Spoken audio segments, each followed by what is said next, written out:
Uyimizdan bitta xudo xolasa mana. Elektriklar ham mahoratli ishga solib ham bu yerda yoqib qo'yishibdi.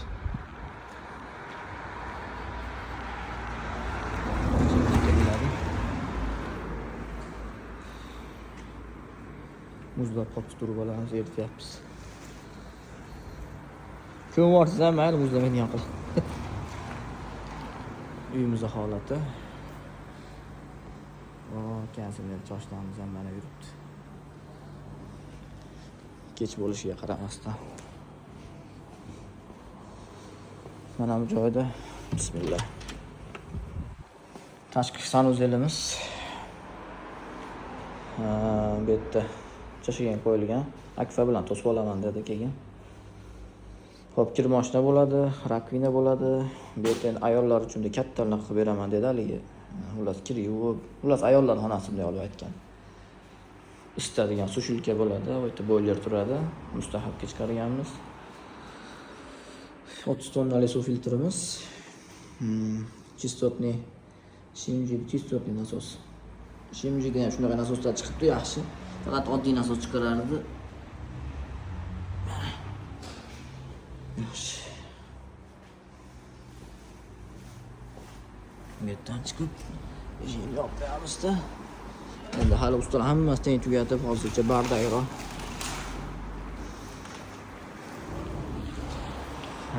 Fasadlarimiz mana shu holatda bitta. Uyga kirish qismi bitta shu yerdan. Bismillah. Uyimiz ancha harorat ko'tarilib qolgan. Radiatorlarga hali yoqmadi, faqat to'pli pol yoqiq. Konditsionerlarni endi qo'shyapti mana. Uyni dizayniga ham baho beribsizlar. Remontchilar yaxshi mehnat qilishgan. Mana bu joyda mana elektrik akalarimiz ham bir ajoyib bir ishlar qilishdi.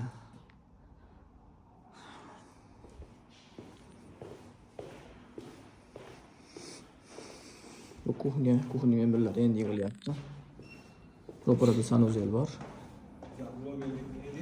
Mana mobilani olib qo'yaman. Oshnamiz kanserchi. Bu endi kattalarga yotoqxona. Mana bir ajoyib qilib bir remonti ham bir o'zgacha, odam charchatmaydigan ranglardan. Ustalar ham. Svet o'chib yondimi? Svet o'chib yondi. Gazingiz avtomatik yonaveradimi? Yonaveradi. Gaz yonaveradi, elektrik kattol ham yonaveradi. Qaysi birida anaqa bor bo'lsa ishlab ketaveradi. Hozir motor ishlayapti-ku, o'chib qoldi. U katolga platasiga ulanadi-da. Hozir hali plataga ulanmaganligi uchun o'chib qoldi. Avtomatik iskari chiqib yo'qola oladi. Yo'qoladi. Kiydi kelish kerakmi? Nima qilish kerak? Motor havo kelsa harakat qiladi 3 marta. Havo bo'lsa mana harakat qilyapti.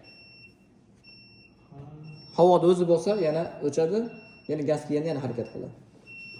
Nasos shunaqa. Bu Letski.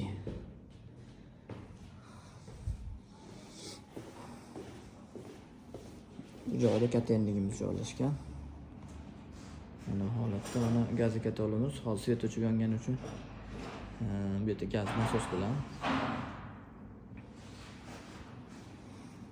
endi tayyor bo'ldi bu yerda. Bu yerda tashga qo'yib kafe bosamiz xudo xolasa. Ichida gosvinli boylari ham bor. Buni xotirjam ustaman. Lestinisaga endi ustiga ochibga qilishadi yog'ochdanmi, yong'oqdanmi, nimadandir.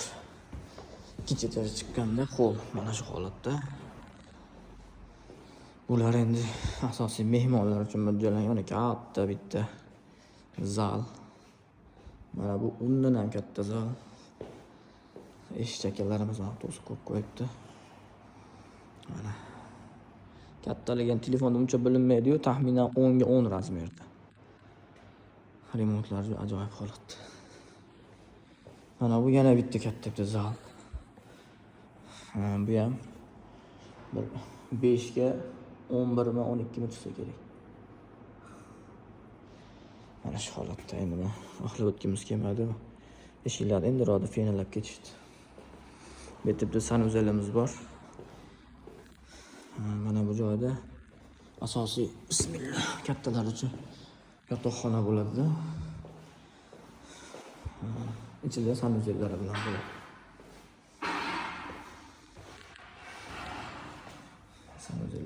Samozellarni endi bezaymiz xudo xohlasa naborlarini.